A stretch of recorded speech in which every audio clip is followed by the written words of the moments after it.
The following discussion is not necessarily the views of all involved.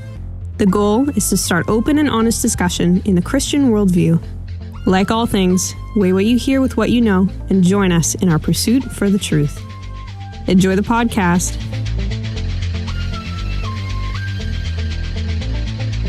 He's not going to define that. Just massage the meaning enough until it makes sense, okay? You overemphasized one of those words. I wonder why. Jewish. It's a philosophic cancer. Well, Abomination.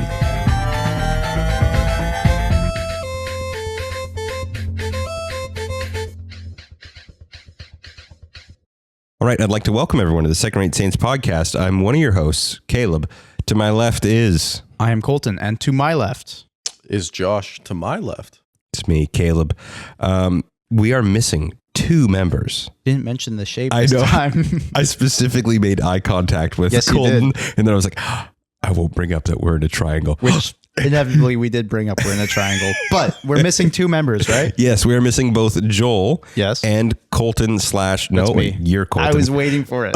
Cole / Stewart. I don't know my friends' names. Which is very sad, but the show must go on. You can find episodes, though, with the missing members from this episode.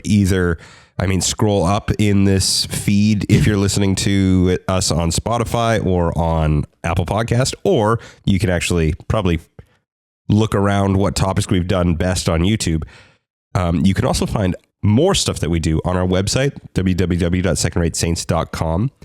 There you'll find links to our blog posts, book reviews, links to everything that we do. You'll also find a link if you want to support us. And that's going to be in the top right-hand corner of the website. Or you can go there at www.buymeacoffee.com/Second Rate Saints. And we do really, we try to cover complex topics. And one of those complex topics, we read a lot of books on them. And we have this segment where we do what have you read? So in the interest of these complex topics that we talk about, Colton, you've read a book recently. Yes. If you're like paleontology and you like the study of sleep, you'll love this book. I've read this book countless times. Many a night with my baby. This book is called Dinosaurs by Sandra Boynton.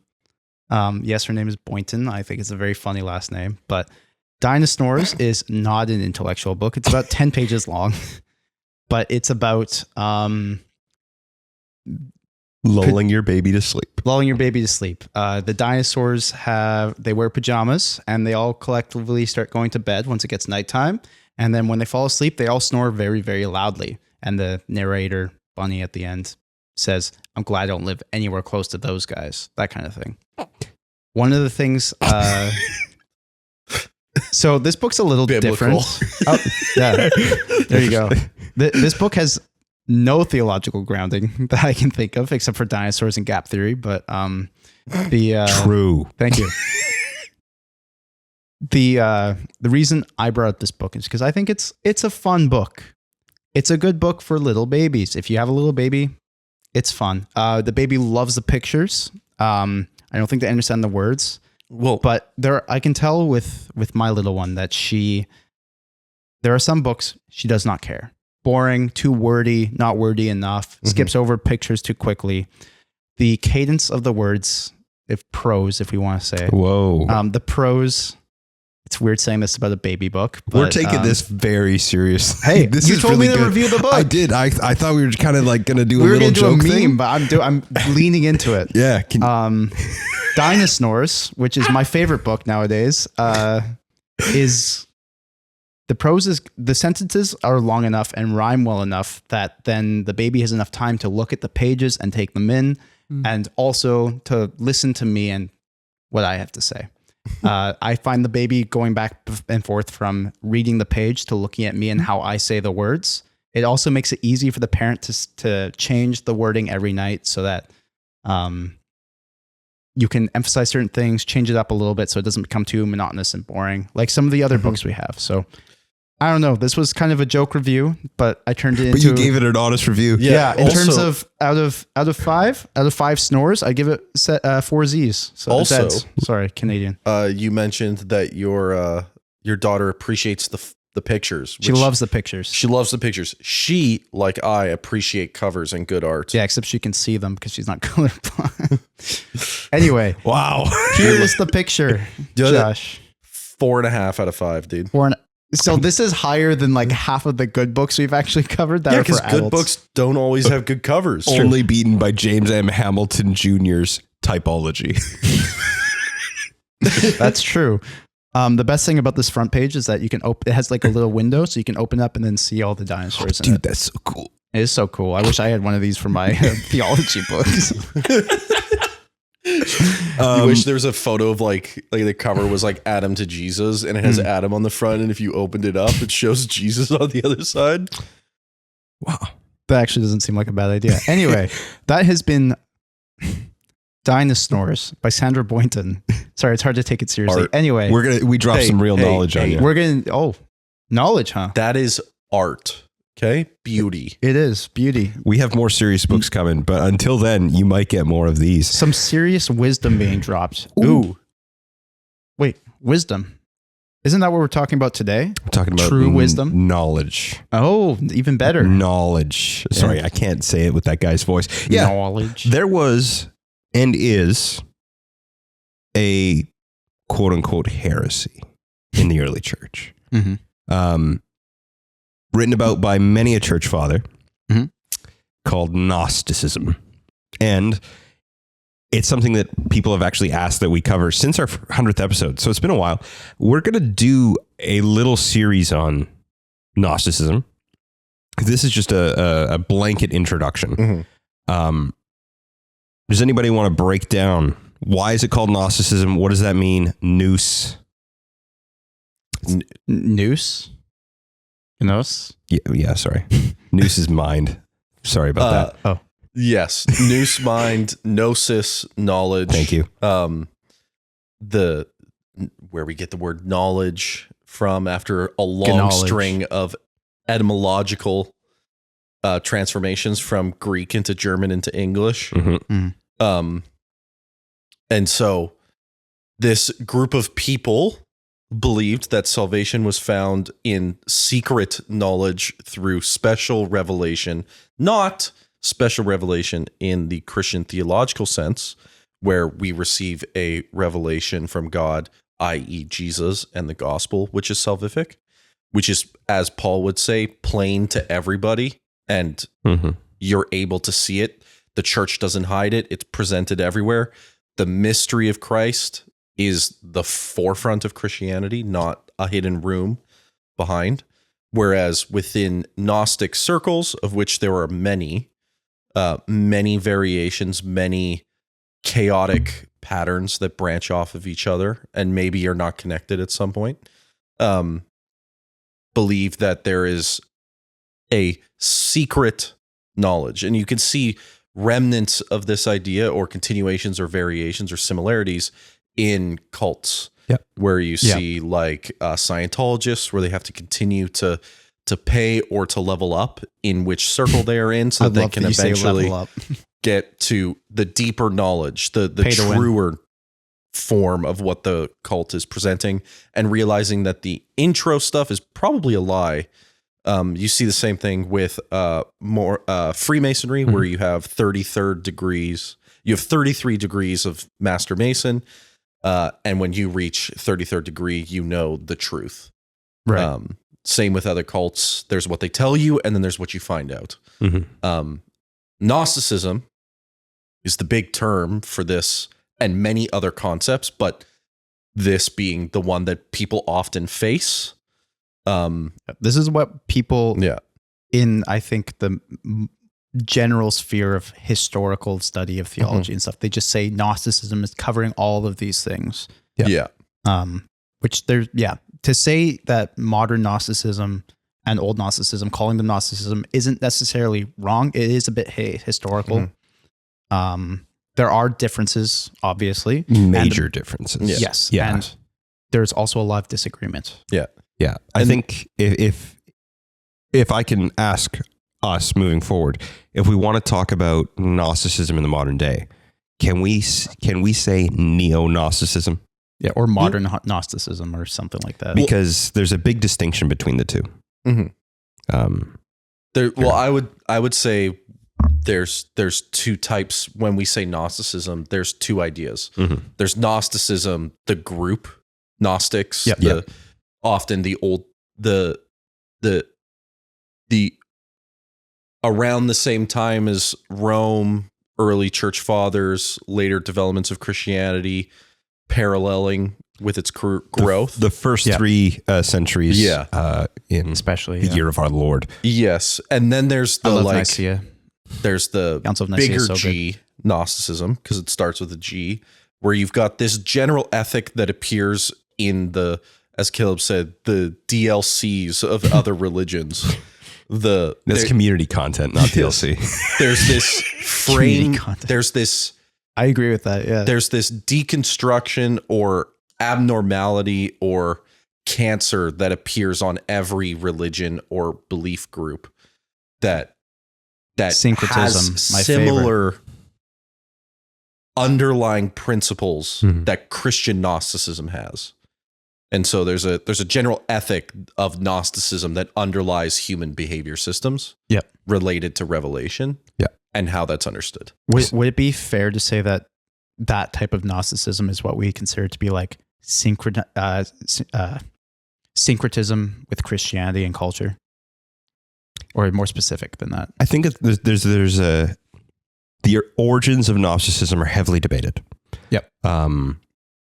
Most of our material from the ancient world comes from Christian Gnosticism, and it appears to have done very well for itself in many parts of the Roman world.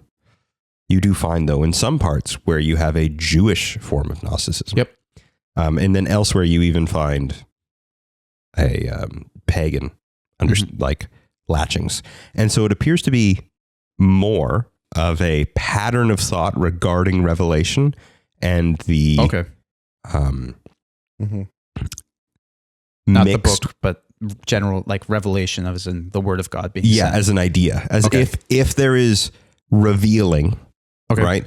Knowledge from on high that is not accessible from us below, right? If God reveals something, right? And so there's a pattern with that. However, there's patterns within the Jewish Gnostics, the Christian Gnostics, and the pagan Gnostics. And so people debate heavily on whether or not does it originate within Christianity? Does it originate within Judaism? Everett Ferguson, who writes Backgrounds in Early Christianity, fantastic book. I honestly think everyone go and buy that book. Backgrounds in Early Christianity. Have we covered this on the podcast yet? That book? Yeah. I haven't read it front to back, so I'm not going to. Okay, I see. It's 600 pages long. Yeah, that's fair. I get it. We've all used it in papers, and it's a great resource. It is fantastic. Get any edition you can. 3rd edition is what I have, but it appeared a lot in our famous alongside episode. dinosaurs. It appeared a lot in our famous episode, Jewish Sects. very good. Yes. Yes. You overemphasized one of those words. I wonder why. Yes. Jewish. That was okay. So he goes into this. He essentially says that there's a cultural I'm forgetting. I'm going to mispronounce the word. Marionite? No. Whatever. There's a cultural context. There's a social movement that's like putting forward these ideas. One of the Gnosticism has been kind of critiqued, or like, what are the origins of it? By many as saying it's Platonism run wild. And so you see elements of it growing in the years before Christ, and then just as Christianity is breaking onto the scene, so is it. And the pagan mystery religions are coming on just slightly before that. Right. And so you see there's a heavy correlation between the pagan mystery religions, Gnosticism, Christianity comes on the scene at the same time, and they're growing together, and then they syncretize. Yeah. Okay. And then it also syncretizes with older religions as well, like Judaism and some of the other older pagan religions as well. and whatnot. So like here's an example of somebody that's arguing that Christianity was originally Gnostic. It's very popular among what's called Jesus mythicists. So if you want to classic homegrown heretic Tom Harper, I do not know who this one is. He's got his quote unquote theology degree from University of Toronto. He was one of those guys who is I almost said case for Christ. Christ consciousness type stuff. Oh, nice. Yeah. Similar to our famed Ben Carson, who got demolished by. Yeah, Wes he's Huff. a little different, to be fair. Yeah. But yeah, I get what you mean. Yeah. Yes. Both reference I love Christ him. consciousness. Yeah, they do. Yeah. Oof. Yeah. Sorry, I'm looking up his book title because Ben Carson, very neo, but terrible articulation of neo-Gnostic. It's so funny because I think he is borderline Gnostic, but his beliefs are too out there for the Gnostics to believe and too definite. Yeah, for the Gnostics Gnostics at least have coherency. That's a 50-50 on that one, Chief. Yeah, the pagan Christ. I don't is know why I the said book. Chief. Yeah. But pagan Christ. The pagan Christ. I read it in college. Do you remember that? I do remember that. Yeah. It is insane. I'm sure. I remember that. So part. his argument is essentially that Christianity really was the pagan, not the pagan, what really was the Gnostic, what we see in like the Gospel of Thomas, which is not fully Gnostic. Not when you compare it against many of the other aggressively Gnostic texts. And that's one of the other things that's Apocrypha of that John. we're kind of like, that's going to come across in this series. And we're getting across it now. Gnosticism is like it's an add-on. It doesn't often exist by itself. It can exist in different strengths. And it's also an amalgamation of ideas that are not localized in one branch of theology. Can you affects- explain that? Yeah, so like I see. you've got stuff with monotheism, you've got stuff from pagan polytheism, you've got ideas from general anthropology or general like new age stuff about the human condition and what is our relationship to the divine. You've got a famous idea which predates Gnosticism and is involved in the Christian heretical movement, the Marians. Marianites. Is it Marianites or Marians? Marians. Okay. I believe. I can't remember. Yeah. About the demiurge. Yep. Which is an awesome word. Yes. Not a great belief. Yeah, which gets its roots from the Exodus in Egypt's response to the Jewish God Yahweh. I thought it has its roots in Greek mystic theology. So both. So what happens is because Syncretism. of yes. So and this is a perfect example of how Gnosticism is this. It leaches these ideas. Abomination. It's a Yes. philosophic cancer. Well, Yes. it's a philosophic merging with theology in a way it shouldn't be. So what you see in in Egyptian history post Exodus is they hate the Jewish God Yahweh because of what occurred, whether or not they believe it actually occurred after the Israelites' history, the Egyptian society collapsed downward.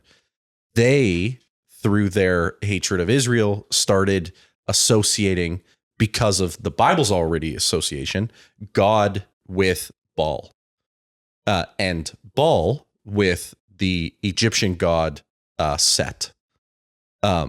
Set later on gets depicted as a donkey-headed god later on in its depiction.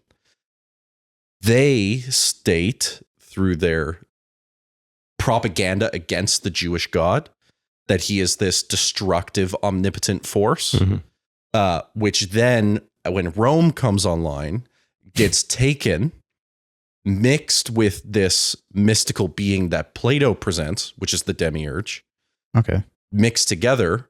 And then what you see is this anti-Jewish, anti-Christian, it becomes anti-Christian, but anti-Jewish rhetoric about Yahweh being this malevolent, omnipotent being, depicted as donkey-headed, which then gets put in the oldest description of Jesus in I think that's projection on that graffiti. So it's not the only description of Jesus as donkey-headed. Yes. And there are many other references of Christ, of God of the Old Testament, being the demiurge, as being described that way. Yes. And then Marianism. To depict Jesus as the God of the Old Testament is... Yes. We are starting going completely out of my knowledge set. I don't even know what this is about. The earliest depiction of Christ crucified that is outside of Christianity. The donkey head is a such and such and his God, blah, blah, blah. Alexandros worships his God. Yeah. Yes. And it's a depiction of Jesus on the cross with a donkey head. Right. I'm failing to see how the Egyptians who created the cult of Set as being Baal, as being Yahweh. I do not. Yeah. I've never heard about this. I'm not sold on all those connections, but nevertheless, the end result of how things start percolating in the first century, that is an argument. That's their reason. How they got that system of thought, that's debated. Yes. Yeah. But the demiurge, anti-Judaism, anti-Old Testament, that's there. Right. Yeah. And then you start seeing in the Marian heresy where he starts describing that there's two gods. Yeah. One destructive, created the world. The other, Christ, comes in and rescues humanity. Yeah. Right. And that gets into another massive pattern with Gnosticism. There isn't an explicit it's either theism, polytheism, or dualism. But dualism is very popular. As in there's two gods. Yeah, right? Two warring gods. Right. Yes. Yeah. And when you have like natural ideas of chaos and order, an enemy and the good guy and the bad guy, it gets very easy to lump ideas into one or the other. And when that gets articulated... Satan and Jesus are often portrayed that way, even though they shouldn't be. Yeah. Yeah. Well, they're brothers. Didn't you know that? Well, they're both called the Morning Star. I can't read words and actually comprehend them. Anyway. Whoa. That should be clipped. It's a bit of loaded language behind that one. I don't know if it's some proofs in the pudding. Anyway, point being, when the dualism is often articulated in one of the mainstays of Gnosticism, which it's actually very hard to find through lines. Like everyone believes this without just having, every Gnostic believes this without just having like some very vague outline. But as far as I know, every Gnostic has either a neutral or negative, more often negative, view of material reality. Yes. And so in their dualism, they would often either say, well, the evil God created material and we are being saved by the spiritual God. And you could easily see how someone would want to read that into the New Testament. Yeah. Right. He's been resurrected. He's been, and he has a spiritual body now. He doesn't have a higher form. Exactly. Yeah. Saying things like God is spirit and all that. And yeah. And so that's one of the constant through lines with Gnosticism of the old variety. I would actually posit that modern Gnosticism or neo-Gnosticism does not have that through line anymore. You don't, maybe not consistently, but I do think it still pops up. Sure, but like I'm saying, the consistency of of old Gnosticism is it's always there, right? And when we say neo-Gnostic, I can't say it without thinking of a different word. Neo-Gnosticism. When I think of it, we're not talking about the Gnostic Church, like the modern Gnostic Church. Specifically, no, because that is a thing, and they follow closer to like the Valentinian ideas. Like Valentinians were this group of people that the most popular version of Gnosticism. Yes, they're the ones who wrote the Apocrypha of John. I think they call it John's Revelation as well. I can't remember, but that's why we changed the name. Is because it sounds close the Apocryphon of John. Apocryphon. That's it. Yes, thank you. And the Apocryphon is wild. I love it. It's kind of like up there with that Mormon theology kind of thing where it's like, this is awesome world building for a fantasy world, but this is not what Christianity preaches. There's also one Gnostic sect that has continued to exist in southern Iraq. Really? Called the Mandalorian. Yeah. Mandalorians. Yep. Yeah. But that's that. You know, how what? In the world have We they could just do a survived in whole Iraq? thing on that. Poorly. Fair. I think we could do that would be interesting just to do a whole history on that. Absolutely, it would be. But that's not what we're talking about today. Actually, going a little bit into that, slight side tangent. Mm-hmm. This is the first episode of a few that we're going to talk about Gnosticism because it's such a big topic that we can't just lightly talk about it here. There's a few different aspects, historical, modern beliefs, systems that we need to talk about that we can't just cover in it. Well, it's worth getting into just how it contrasted with the early church, like especially St. Irenaeus. He's the one who calls them Gnostics. Yes. That's the first use Irenaeus of it. does. Athanasius specifically also calls them out. My favorite thing, and by favorite, I mean my not favorite thing, modern. So the reason why this is such a controversial topic is because modern historians have looked at the historical heriographers. Is that what they're called? People who write about heresies as history, and document them. The older people from around, say, Irenaeus or Athanasius, who wrote about them, they were all written by Christians who said what orthodoxy was. And so there's this modern movement of it's history written by the victors is the idea that orthodoxy won, but before that there was this general miasma of what Christianity was before it was fully codified. And they were all just as legitimate as the Orthodox opinion. Calling them heresies is wrong, but rather they should be considered views on Christianity or something like that. Yeah. And they burned their books. Yes. Well, I mean, sort of based, but not quite. I don't like burning books. It's not based. I'm sorry. I don't mean it. But the It's okay. We'll not get on that rabbit hole. But yeah, we shouldn't.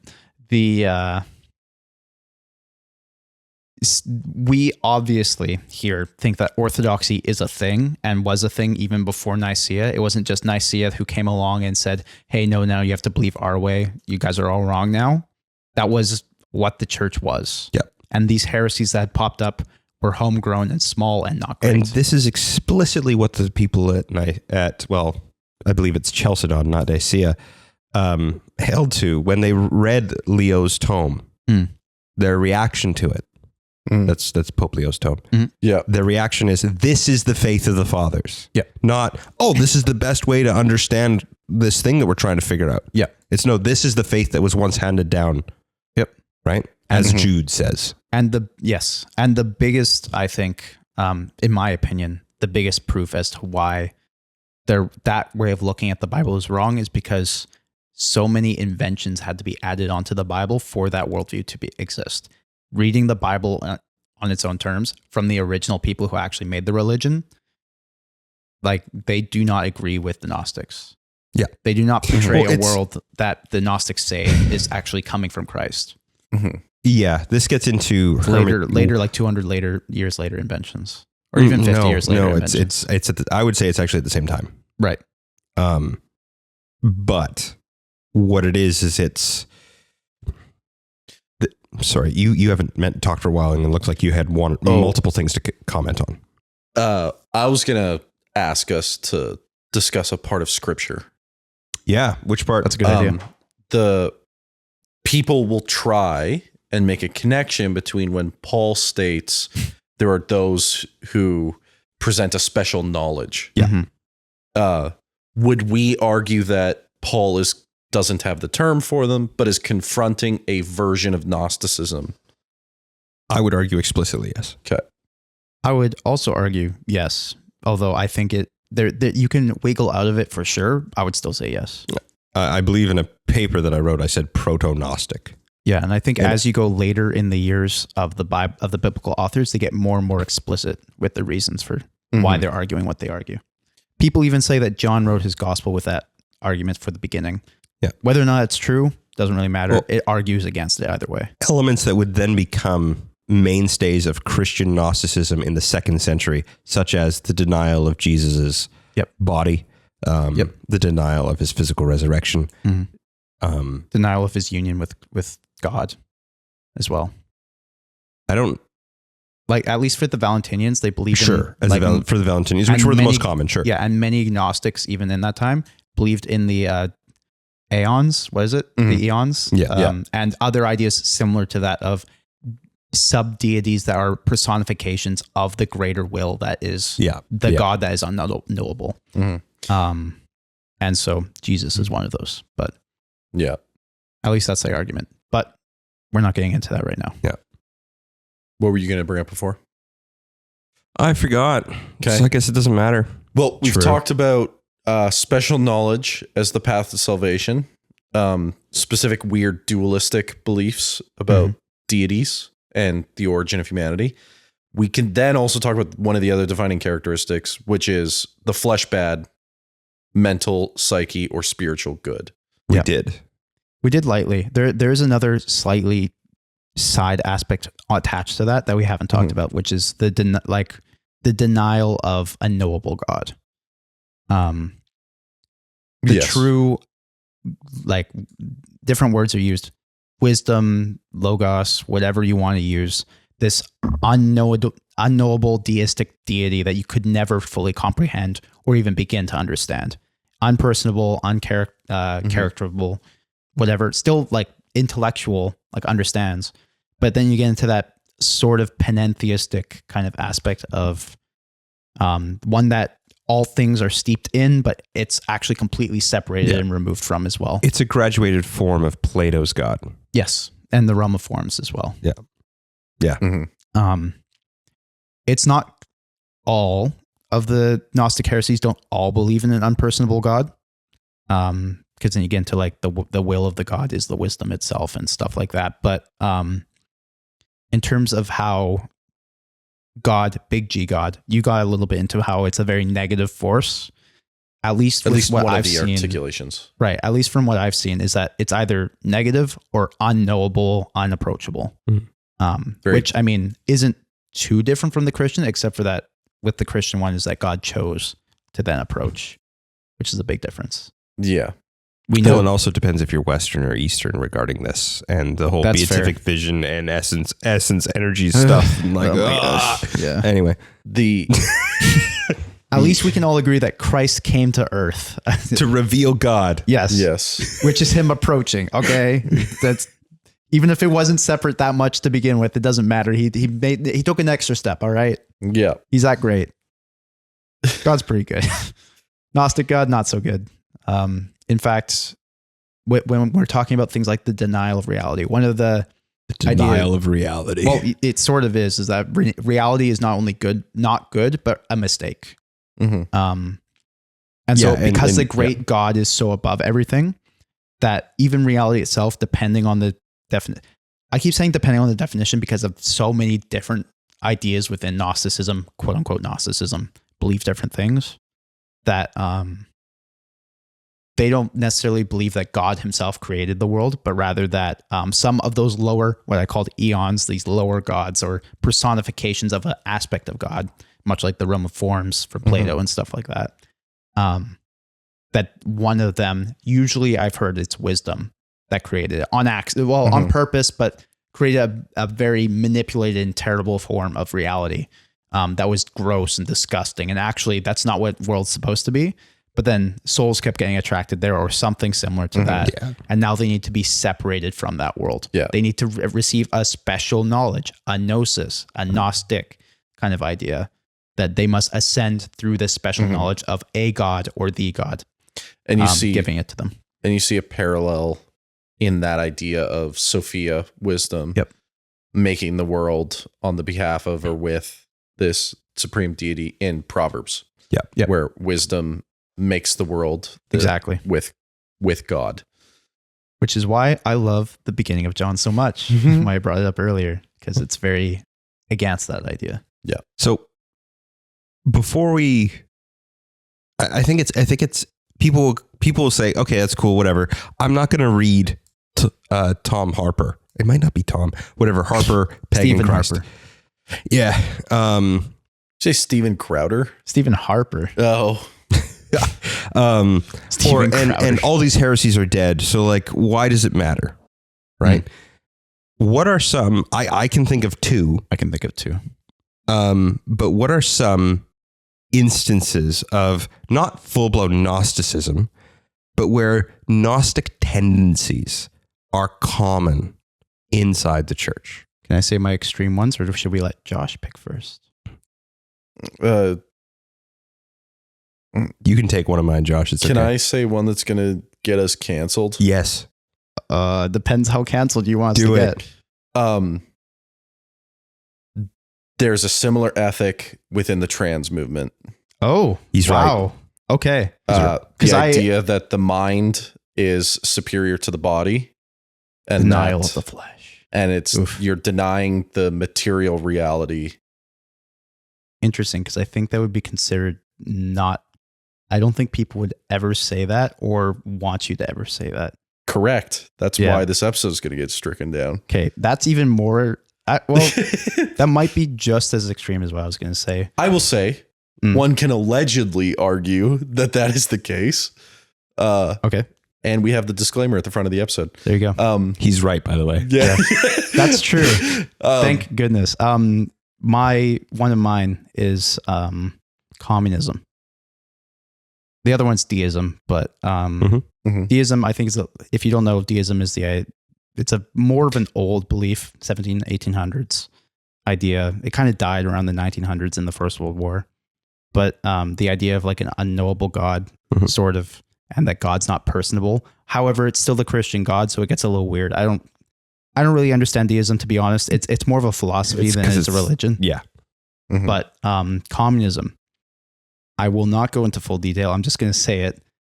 The idea of communism as a Gnostic religion, the denial of the material, but still with the Christian influence of it comes with all the Christian, not that Gnosticism necessarily has all the Christian presuppositions in it, but Christian Gnosticism certainly does. That communism carries all the Christian preconceptualizations, at least historic, before Maoism and stuff like that. But that communism and socialism are a continuation of this Gnostic Christian idea because it carries the morals and ideas of Christian, but denies things like material reality and promotes other things as a God and secret knowledge. Your two are really good answers. I'm a little schizo for that one, but Mine are a little closer to home, and people may hate me for it. So, oh no. One is going to be those that view the Christian hope as escapism to heaven. Yeah, that's fair. Yeah. There's a denial of the good of the world. That there's this idea of this is all just temporary. Yeah, this it's is a test. This is just a test. I'm going to go be with God. I'm going to get a spiritual body. It's going to be whatever. Denial of the resurrection.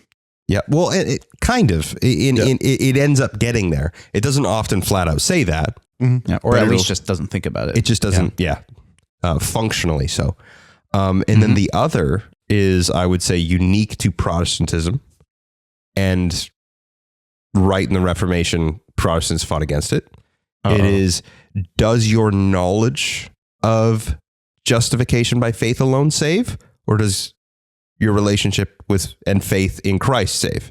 In other words, if you don't, and you see this actually play out in fundamentalist camps, unless you know penal substitution, that you're not saved. I see. And so there's this specific set of knowledge that you need to know. Would you say that something like Pharisaism, like the Pharisees and their ideas of their beliefs, is closer to a Gnostic belief? Because I would say that fundamentalism is closer to that. But I see what you mean. I'm not saying that it is Gnosticism. I'm saying that there's you can see a sliver of Gnostic thought, right? Yeah, no, I see. That would be my argument. Secret knowledge. I don't think Pharisaism would be Gnostic because they still affirmed that the body was Good. Yeah, that's true. And in fact, that you should treat the body the way God stated in the law. Yeah. That is true. And that the law was available to anybody that approached.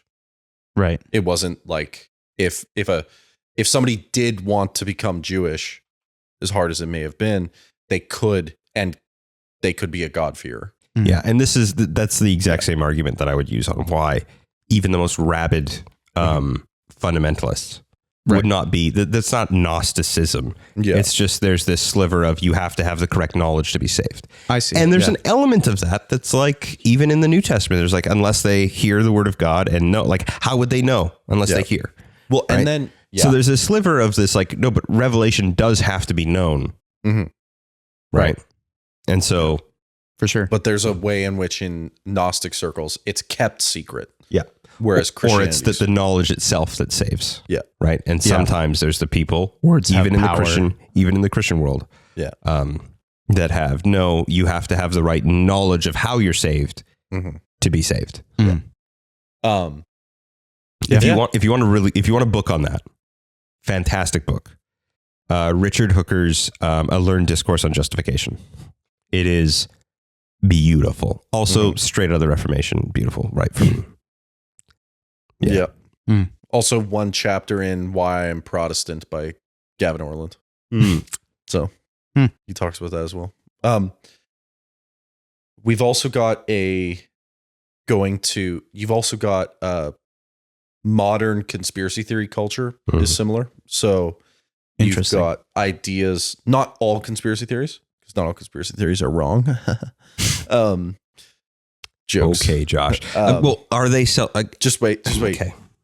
They are not referring to it in a spiritual salvific sense, but the same ethic is there. And this is what I mean. There are those who have the knowledge of how the world really works. There's a malevolent force trying to prevent you from obtaining such knowledge.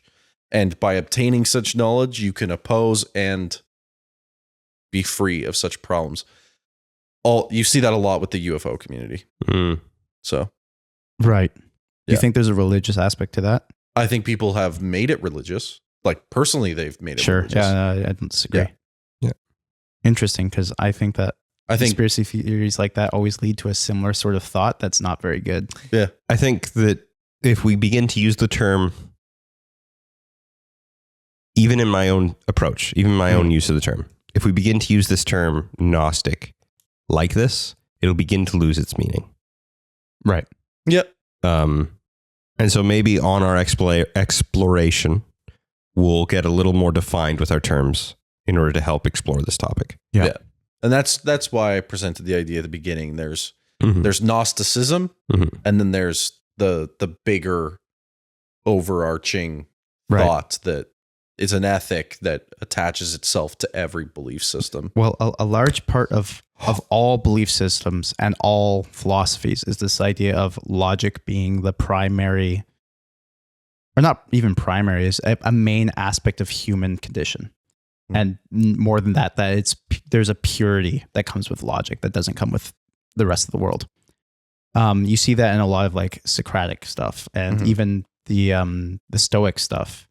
Modern philosophers, the idea of logic and reason as being the main or primary reason as to why we know things exist or why they matter. It's just cultic epistemology. Yeah. You'd have to describe what that means. No. Okay. No, epistemology is just the study of how we know things. Yeah, I don't see the cultic part. Well, it's elevating epistemology to be the thing itself, rather than epistemology by its nature points beyond. It is meant to be a means. It's the content of other things. Right. Epistemological theism. Well, I don't know. I was getting into the whole logic thing because the idea is that this gets into the extreme tendency. Christianity kind of bounces the middle. Logic isn't and reason aren't bad. They aren't opposed to what is right. Like you don't have to surrender your will completely to be able to understand God. You can surrender your will, but still reasonably understand and learn and grow. You can keep your mind and not abandon it, is what I mean. Okay. I shouldn't have said abandon your will because your will. That gets into theology stuff, but you can be a smart Christian. You don't have to lobotomize yourself to become a Christian, is essentially what I mean. At the same time, you don't have to be, the Gnostic idea is that you have to become hyper logical. You have to deny emotion. You have to deny the body. You have to deny these things and become a being a pure reason and logic, which no one could ever be. But regardless, Buddhism kind of goes into the same problem. But well, Buddhism is Gnostic. Denial of the self. Right, but the knowledge isn't very secret. It's more of like a lived out experience. Well, yes, but it's something obtained through years and years of practice of meditation in which one will achieve enlightenment. For sure. Yeah, it's mysticism. Yeah. It's mysticism. I would say it's extreme. Yeah, that's fair. That's fair.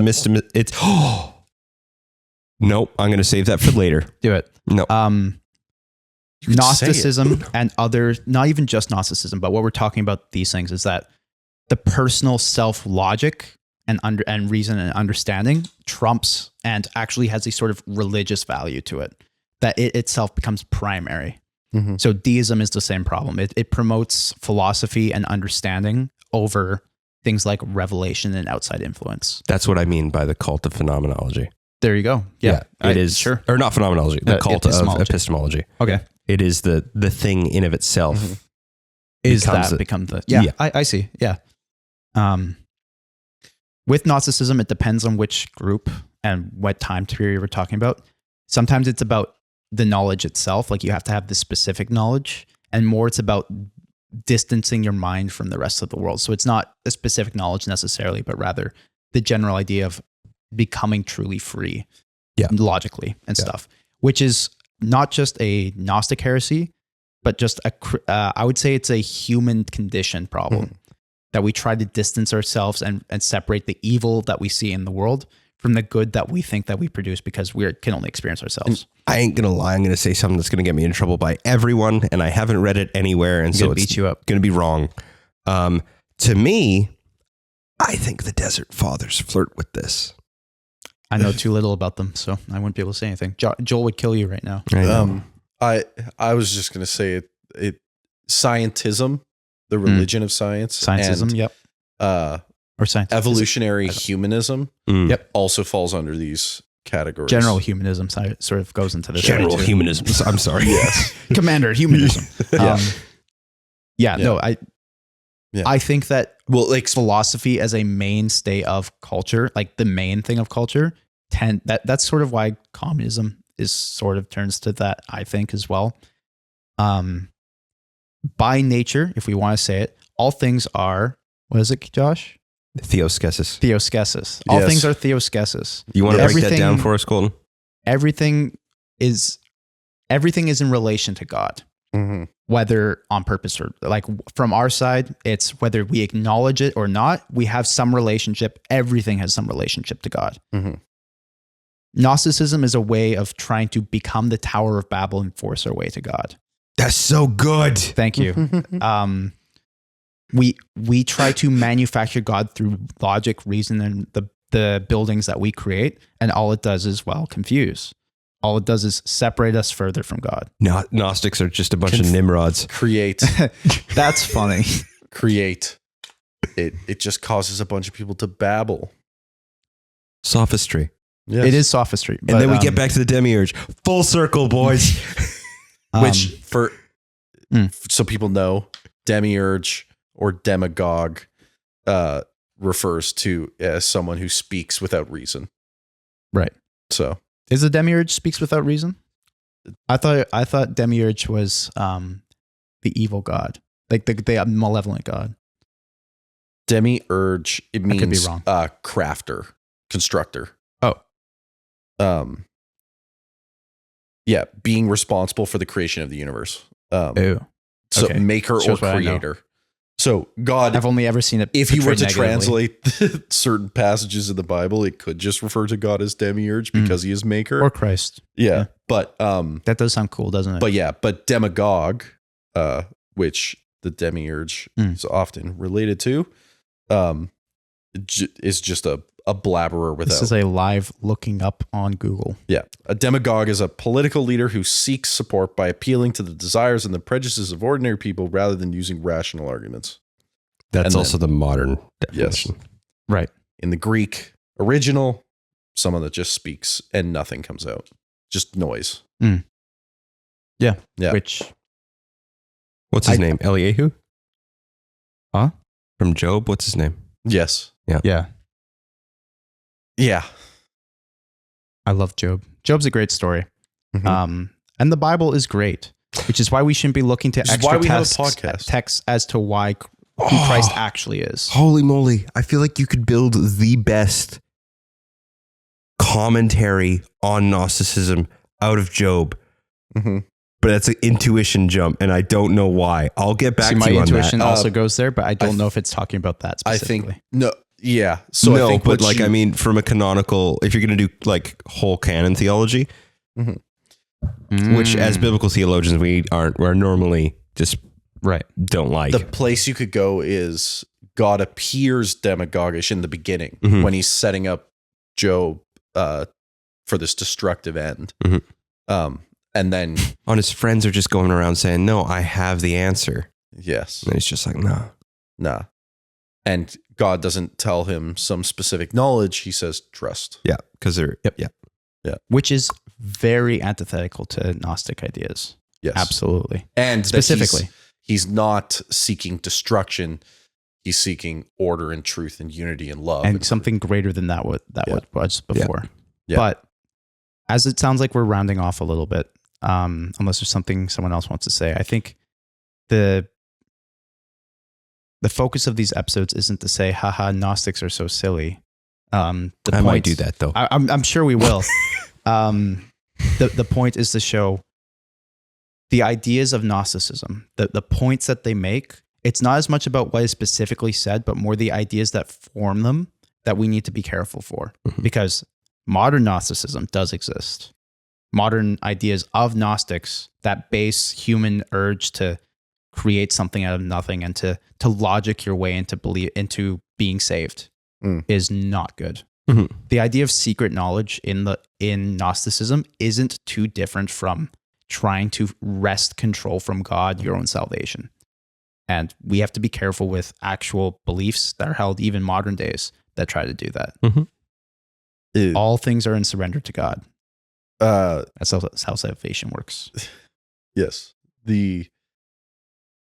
I think I would argue that Gnosticism, the general tendency and the ethic of it, not the specific iterations that we see or we've talked about, maybe the natural culmination of humans' sinful degradation of revelation, that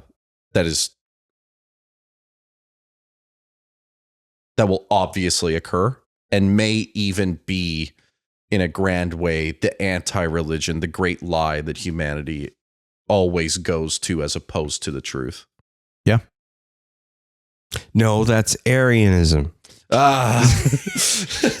Is it Arianism? No, it's just that's the other main heresy in the early church. Yeah. To be fair, it also keeps popping up nowadays. Yeah, yes. And it always has. Yeah. It's just Yeah. Jesus is God. Deal with it. And I think actually he's just the Christ bearer, not the Trinitarianism is right. One, but based. Yeah, it's true. Should I cut us off? Cut us off unless there's anything else you want to say. This is the end. What else do you want to know about? I don't know. What should be known is that Gnosticism is more like info than knowledge. Anyways. Yes. What? I don't get it. He's not going to define that. Just massage the meaning enough until it makes sense, okay? Anyway, if you want to find... This knowledge was hidden from you. Yeah, apparently. Pure data. If you want to find episodes that have coherent endings, look elsewhere. No, you can find those episodes. You can't look a podcast. Still incoherent. Yeah, you can find our other episodes, actually where you're listening to this one, or you can find links to everywhere that you can find us. That'd be Apple Podcasts, Spotify. I think we're on Rumble. I don't know why. Do we still upload to Rumble? You can set it to auto upload from your YouTube. That would be so funny if we have billions of subscribers. Yeah. But I'm pretty sure Rumble auto upload does our YouTube backlog out of order, and it's still doing it. That's not great. So I wasn't the one doing that. For the one viewer who watches us exclusively on Rumble, we're sorry. What are you doing on Rumble? And then also on YouTube, you can find links to all that. Actually, I'm pretty sure our Rumble link isn't on our website. Why would it be? Anyway, we're a little ashamed of that. On our website, www.secondratesaints.com, if you like what we're doing here, you can find a link to support us financially. Can I say we talked about it in the group chat today? Oh, cameras. Yeah. Oh, is that what you're talking about? Yeah. That we're not supposed to talk about yet? It's close. It's been close for 3 years, guys. No, we haven't been doing this for 3 years. That's getting close, actually. 3 years? I think so. Oh, no. Yeah. Anyway, so for those who have helped support the podcast, we are getting close to our goal, and you can finally see our ugly mugs and be able to tell our voices apart by associating a face with them. Yeah, good luck with that. No, the stats on Rumble are not great. Why are we doing this right now? We have 5 followers and 1,300 views across all our... You're just beautiful. All right, here's your homework, everybody. You have to go into Rumble and subscribe and unsubscribe at the same time. I'm not making a Rumble account. Okay. Anyway. Can we end this podcast? Just end it. Press the button. Get it before the knowledge gets out. Commies are not Gnosticism. That didn't work. Shut up.